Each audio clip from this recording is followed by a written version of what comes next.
Diskusi Bapak Asep Guntur Rahayu, yang kami hormati Pak Direktur Penyidikan Bapak Taufik Ahmad Hussein, dan juga kawan-kawan jurnalis yang tentunya kami hormati, banggakan, yang terus membersamai, tidak kenal lelah, tidak kenal waktu, mendukung penuh upaya pemberantasan korupsi KPK. Pada petang kali ini kami akan menyampaikan secara lengkap terkait dengan peristiwa tertangkap tangan berkaitan dengan pengurusan dokumen keimigrasian di Kementerian Hukum HAM ataupun Kementerian Imigrasi dan Pemasyarakatan untuk periode tahun 2022-2026. Baik, selanjutnya secara lengkap akan disampaikan oleh Pak Ketua kepada Pak Setio Budianto, kami persilahkan. Oke, baik, terima kasih. Assalamualaikum warahmatullahi wabarakatuh. Waalaikumsalam. Salam sejahtera untuk semuanya, selamat sore dan salam sehat. Yang saya hormati rekan-rekan wartawan, media, dan seluruh yang hadir pada kesempatan sore ini. Yang saya hormati juga hadir bersama saya ini agak full team. Ya, artinya ada Pak Asep, ya, kemudian juga ada Pak PLT Direktur Penyidikan, Pak Taufik, gitu, dan pastinya ada Mas Budi selaku juru bicara. Sore ini saya akan menyampaikan pelaksanaan kegiatan penyelidikan tertutup yang sudah kita ketahui bersama dari sejak kemarin, ya, dan saya menyampaikan apresiasi. Kemudian juga selain itu ucapan terima kasih, juga permohonan maaf, gitu ya. Kenapa? Karena pasti ada menunggu, ya, bertahan, gitu. Kapan di konvers, kapan dapat informasi, kapan di doorstop, kapan dibales WhatsApp-nya, gitu ya. Nah, semuanya berproses, gitu. Tapi ya kami harus melakukan banyak kegiatan di dalam, sampai kemudian memastikan dan informasi itu bisa atau layak disampaikan kepada teman-teman wartawan jurnalis semuanya.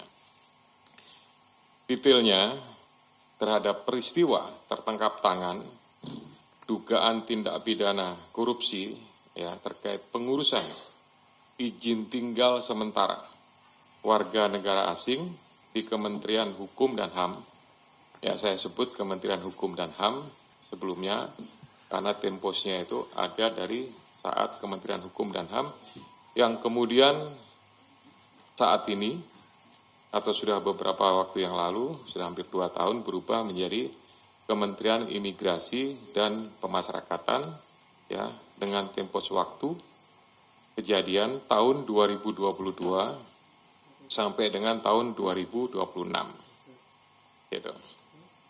Jadi informasi lengkapnya, ya, bahwa KPK telah melakukan kegiatan penyelidikan tertutup, ya, dan dari hasil kegiatan penyelidikan tertutup tersebut, ya, ada beberapa pelaku tindak pidana dan juga telah ditemukan bukti permulaan yang cukup atas peristiwa dugaan perbuatan melawan hukum yang dilakukan oleh para pihak, ya, dalam dugaan tindak pidana korupsi terkait pengurusan izin tinggal sementara warga negara asing di Kementerian Hukum dan HAM atau Kementerian IMIPAS.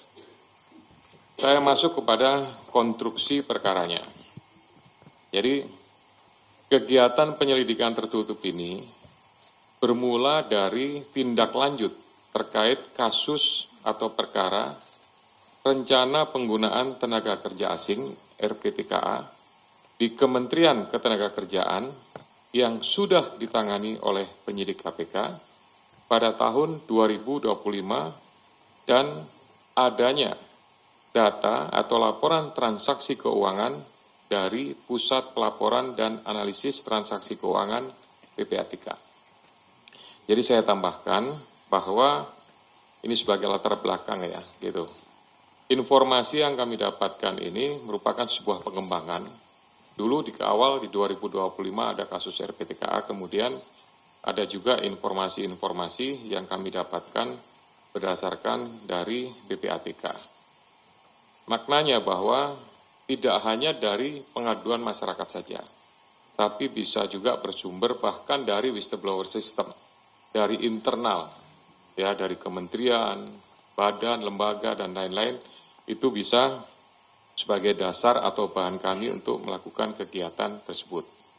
Nah, dalam laporan PPATK mengenai transaksi keuangan yang terkait, itu ada 35 pegawai Kementerian IMIPAS, periode tahun 2019 sampai dengan 2025, ditemukan aliran dana pada 96 rekening bank dengan total nilai mencapai 366,7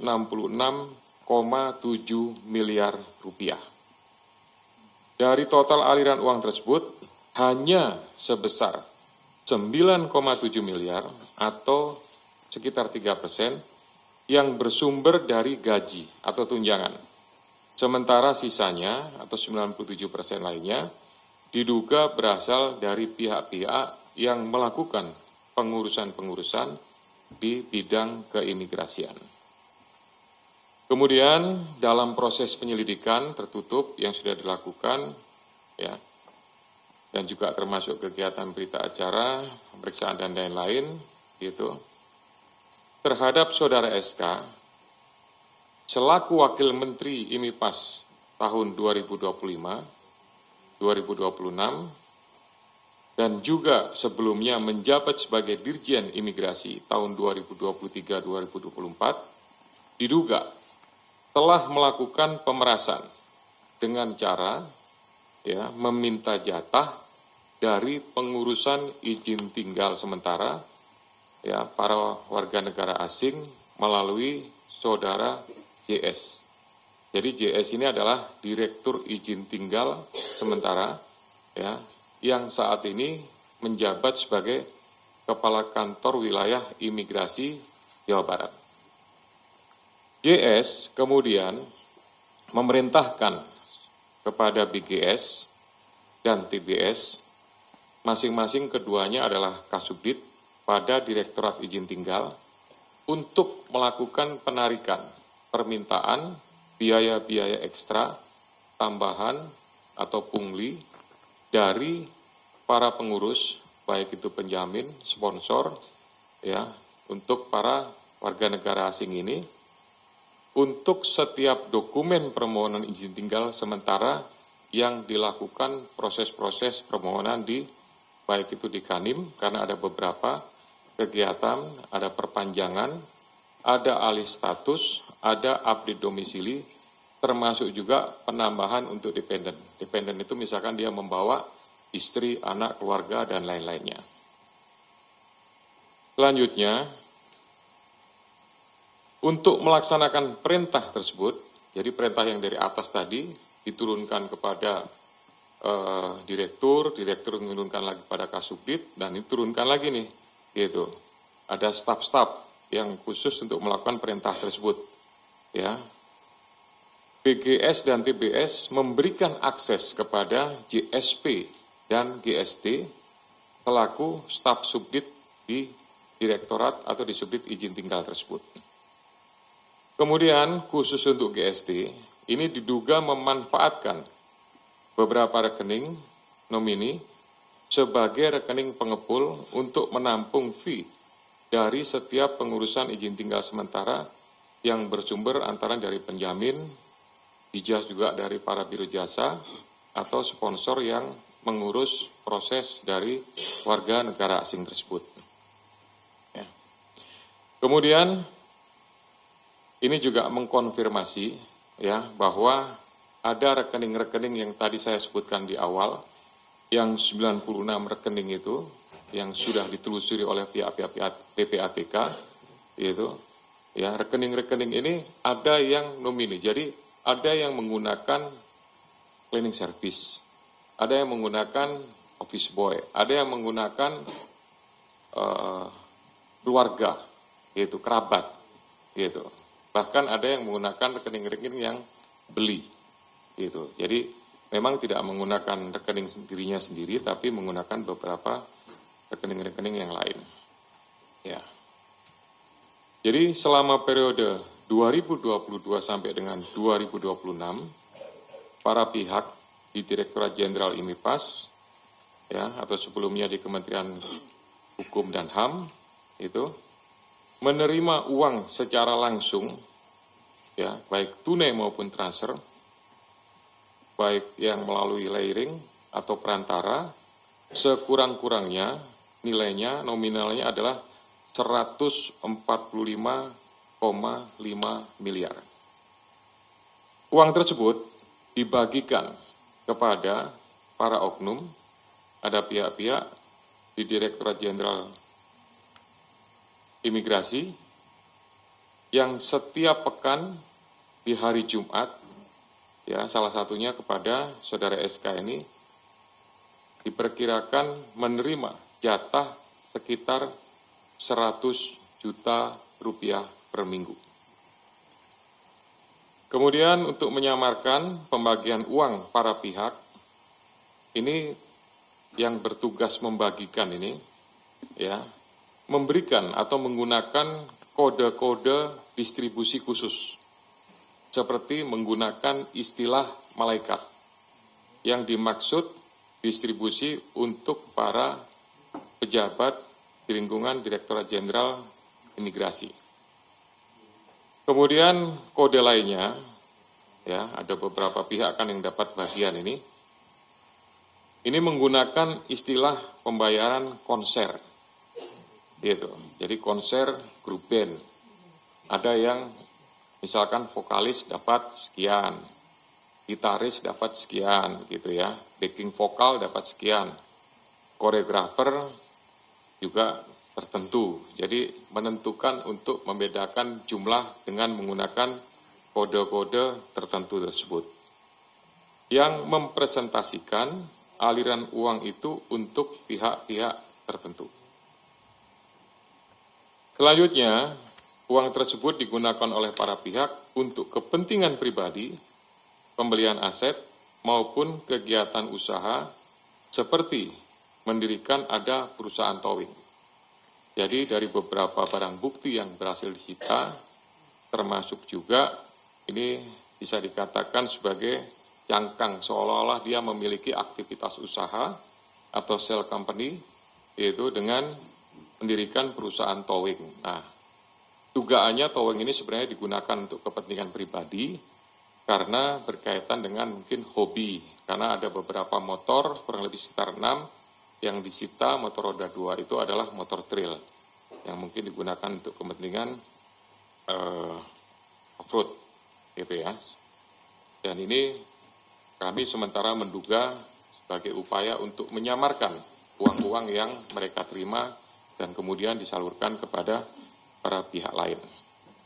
Nah, di sisi lain, ketika perkara RPTKA di Kemenaker ditangani oleh KPK saat itu di 2025 mencuat, ini para pihak diduga panik dan segera menarik beberapa uang.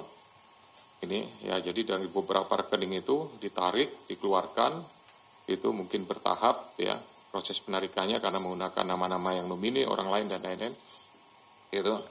Dan uang tersebut kemudian dibelikan sejumlah emas, ya, bahkan pada saat melakukan pembelian rumah itu ada palet, termasuk juga barang bukti juga yang sudah disita. Ini pembayarannya juga tidak biasa.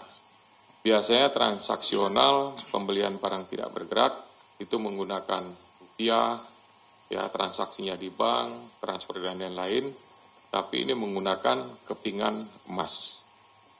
Dari gambaran tersebut diketahui bahwa WNA dalam melakukan proses dokumen izin tinggal melalui biro jasa, penjamin, sponsor, dan lain-lain, ya, selanjutnya biro jasa akan membantu. Jadi seharusnya prosesnya ini menggunakan aturan. Ada PP, saya catat ini, PP nomor 45 tahun 2024 yang menentukan tentang jenis dan tarif atas PNBP di situ disebutkan misalkan untuk pelayanan keimigrasian. Ya. Pelayanan keimigrasian detailnya juga banyak, macam-macam gitu. Nah, itu ada angka yang harus sudah ditentukan. Nggak bisa kemudian diakalin. Nah, inilah prosesnya yang kemudian ditambahkan. Jadi sebagai tambahan informasi, mungkin sedikit saya tambahkan penjelasannya. Jadi warga negara asing yang ingin masuk ke Indonesia, itu pada saat dia melakukan proses pengurusan administrasi itu seharusnya menggunakan semua proses pelayanannya secara daring.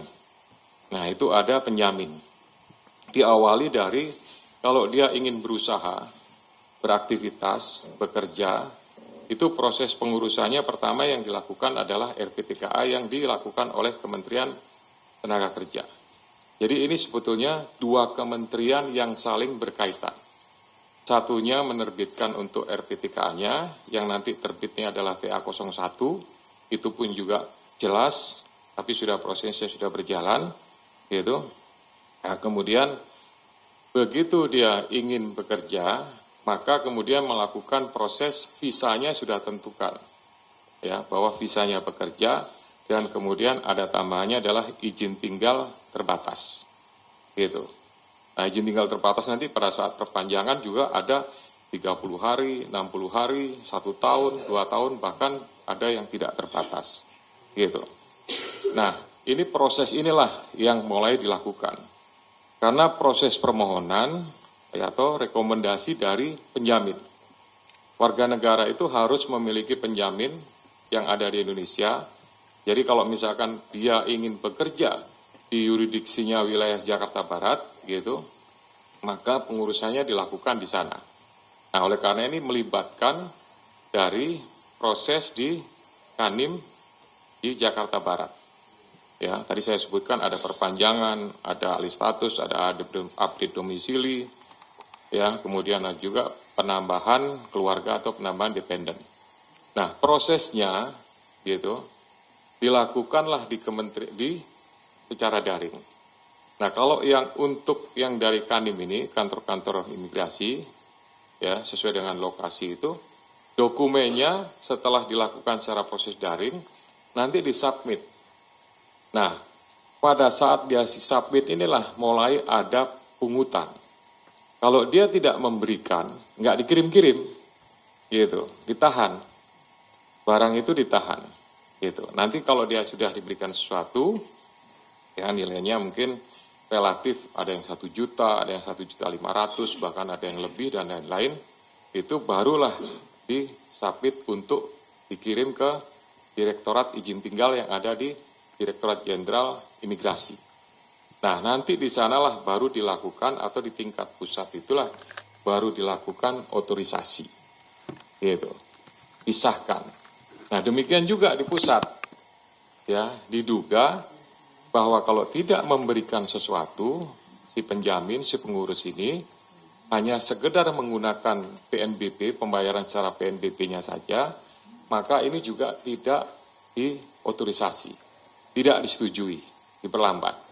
Ya, jadi baik itu yang baru melakukan pengurusan awal, gitu, termasuk juga yang proses pengurusan selanjutnya. Perpanjangan, alih status, ya, update domisili, termasuk juga untuk yang izin masuk kembali. Jadi ada izin tinggal sementara, ada izin masuk kembali. Jadi bedanya kalau izin masuk kembali itu, ya, misalkan dia punya tinggal sampai dengan 1 bulan. Nah, tapi dalam kurun waktu 1 bulan, dia melakukan kegiatan atau pergilah ke negara lain lagi, kemudian di antara itu dia balik lagi. Nah, itu ada proses izin masuk kembali. Ya, jadi proses-prosesnya itu yang dilakukan. Nah, itu yang saya sampaikan, seharusnya bahwa proses-proses ini kan sudah dilakukan secara daring. Gitu. Artinya tidak ada lagi pertemuan antara pihak penjamin, pengurus dengan pihak operator. Gitu. Jadi sebenarnya sistemnya sudah bagus. Ya. Mohon maaf, saya izin minum ya. Ya, jadi sebetulnya sistemnya ini sudah bagus. Nah, cuma sekali lagi seharusnya termasuk batasan waktu harusnya juga sudah ada. Mungkin nanti Pak Asep bisa jelaskan atau Pak Taufik gitu. Harusnya kalau sudah menggunakan sistem harusnya ditentukan dari dokumen masuk sampai approval ya, sampai diotorisasi itu berapa lama. Gitu. Harusnya seperti itu. Misalkan 5 hari gitu ya. Jadi H+4 maksimal H+5 itu sudah terbit. Ya, sehingga pada saat orang masuk, jadi izin tinggal terbatas itu memang dokumennya tidak secara fisik. Warga negara asing yang masuk ke Indonesia pada saat dia di autogate, sekarang itu kan sistemnya imigrasi sudah autogate ya, ditempel saja paspornya, itu langsung bisa masuk. Nah, sesaat kemudian itu akan ada notifikasi yang menjelaskan tentang status dari izin tinggal sementaranya sudah dapat. Itu melalui email. Gitu. Jadi ini sebenarnya sudah prosesnya by system, by digitalisasi. Gitu ya. Jadi tidak lagi ada pertemuan orangnya harus ngambil dokumen apa semuanya juga sebenarnya sudah tidak. Semua cukup diupload saja. Dokumen-dokumen itu kan nanti ada proses verifikasi, ya proses pengecekan dan lain-lain yang dilakukan oleh para petugas tersebut. Gitu.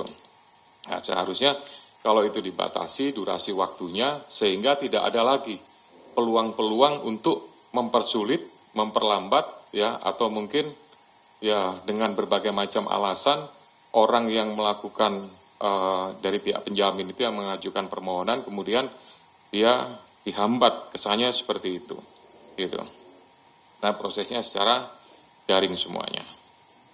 Kemudian saya lanjutkan ya.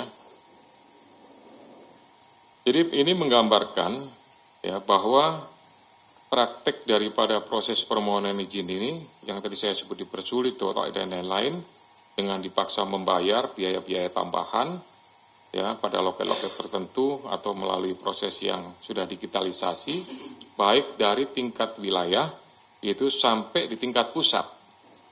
Jadi yang daerah itu yang di kantor-kantor itu juga minta gitu. Makanya kemarin kegiatannya itu bukan hanya di Jakarta saja, ada di beberapa tempat juga gitu. Ya.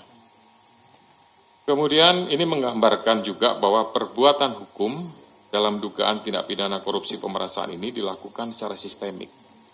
Ya. Oleh para pihak dari mulai alur perintah di atas ke bawah serta aliran uangnya yaitu setoran-setoran dari bottom up gitu.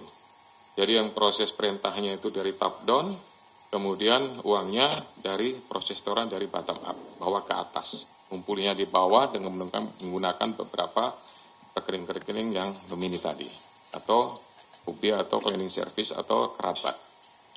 Nah, dari peristiwa penyelidikan tertutup atau tertangkap tangan, setelah mengumpulkan informasi dan bahan keterangan awal, dalam tahap penyelidikan, tim KPK melakukan pemeriksaan beberapa pihak secara paralel di beberapa lokasi. Ada di Polda Bali, ada di Polrestabes Bandung, dan termasuk juga yang di Jakarta. Dari sini kami mengamankan ada 18 orang, ya, salah satunya menyerahkan diri kemarin malam, ya, dan yang sebagian besar lagi langsung dibawa ke Gedung Merah Putih KPK dan dilakukan pemeriksaan intensif sesuai aturan maksimal adalah 1 kali 24 jam.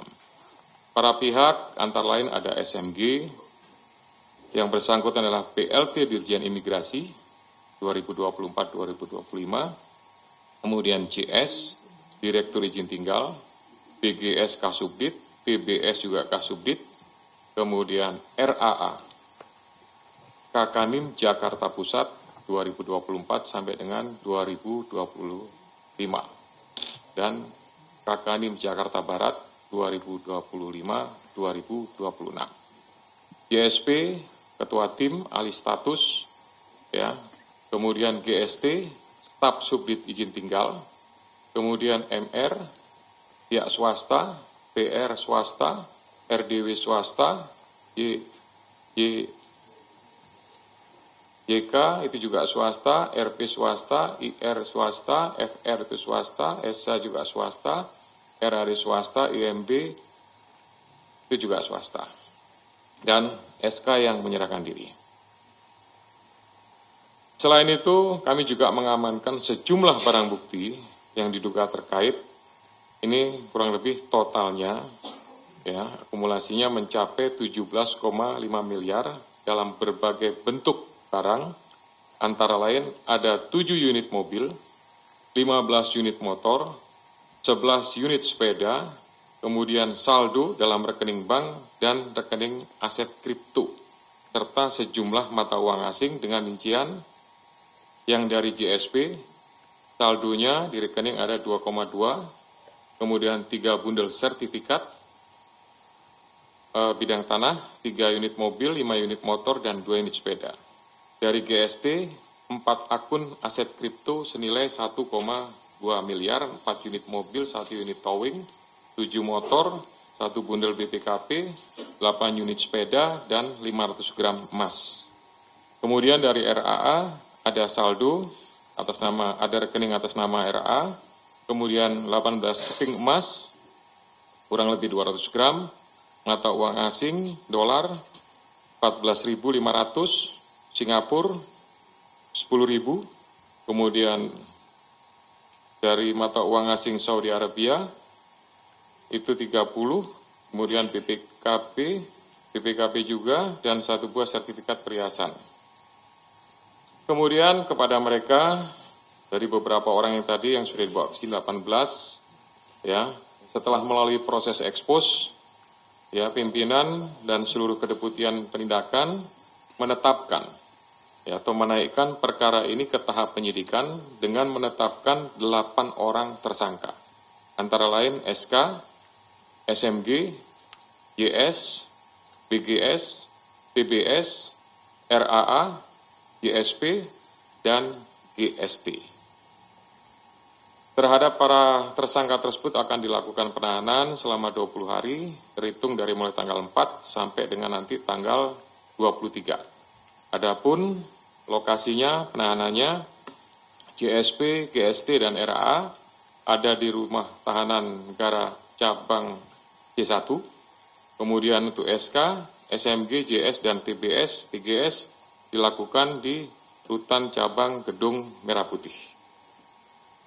Dari perbuatan para tersangka, penyidik menetapkan atau menyangkakan kepada mereka telah melakukan perbuatan tindak pidana korupsi sebagaimana dimaksud dalam pasal 12 huruf E dan atau pasal 12 B besar Undang-Undang nomor 31 tahun 99, kemudian sebagaimana telah diubah dengan Undang-Undang nomor 20 tahun 2001 tentang pemberantasan tindak pidana korupsi, yaitu pasal 20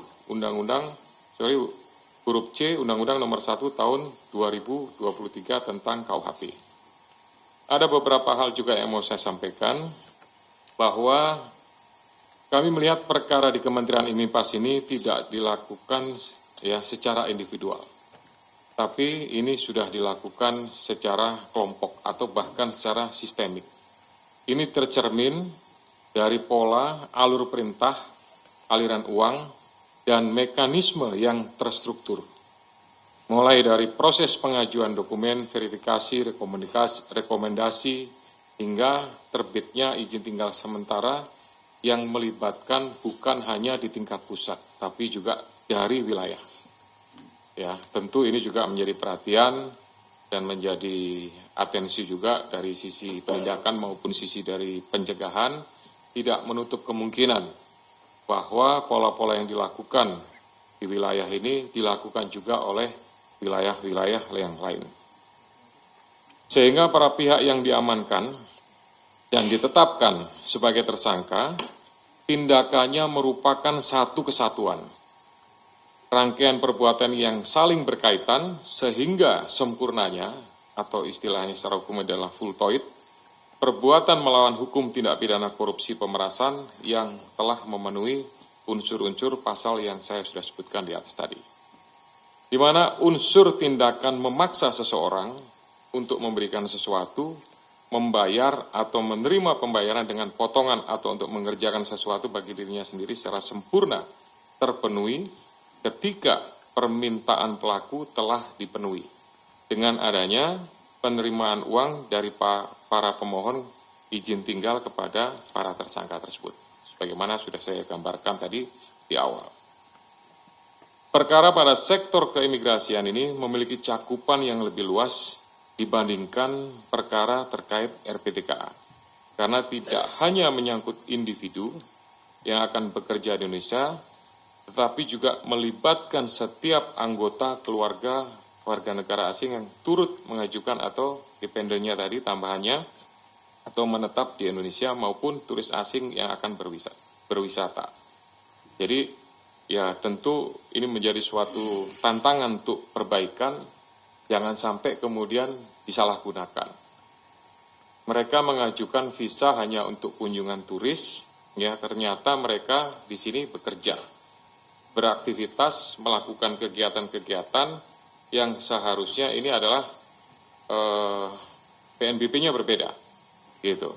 Ya, sehingga kalau sampai ini dilakukan, ya tentu ini juga merugikan negara, ya pendapatan negara yang masuk jadinya berkurang, ya bahkan banyak beberapa kegiatan itu yang menjadi catatan, misalkan ada beberapa yang sudah dilakukan proses penegakan hukum ya, gitu mereka ada yang berpraktek seperti menjadi izinnya visanya turis, tapi mereka beraktivitasnya aneh-aneh lah, macam-macam, gitu. Nah ini kan karena tidak membayar, ini yang harus banyak dilakukan. Perbaikan dan penertiban, gitu. Jadi dampaknya bukan hanya terhadap kementerian saja, tapi pasti kepada negara juga. Kemudian KPK juga melihat ada upaya untuk mengakali digitalisasi pelayanan publik dalam pengurusan izin tinggal dengan adanya modus tadi, yang submit, kemudian otorisasi. Nah ini seharusnya, ini menurut saya simpel sebenarnya. Artinya simpel itu gini, dibatasin saja bahwa waktu pengurusan kalau lengkap 5 hari harus sudah selesai, harus sudah approve, gitu. Kalau misalkan nggak lengkap dikembalikan. Nah, kalau misalkan nanti ada hal-hal yang pemohonnya jumlahnya banyak, sedangkan petugasnya nggak banyak, mungkin dia juga bisa approve secara by sistem otorisasinya. Ini menurut saya juga mempermudah, ya apalagi dengan proses EI, menurut saya ini harusnya bisa dilakukan untuk menghindari adanya akal-akalan yang dilakukan oleh orang-orang yang bertugas melakukan kegiatan tersebut. Untuk itu KPK mendorong penguatan integritas, ya sistem pengawasan dan pelayanan lintas kementerian, ya baik sektor keimigrasian, kemudian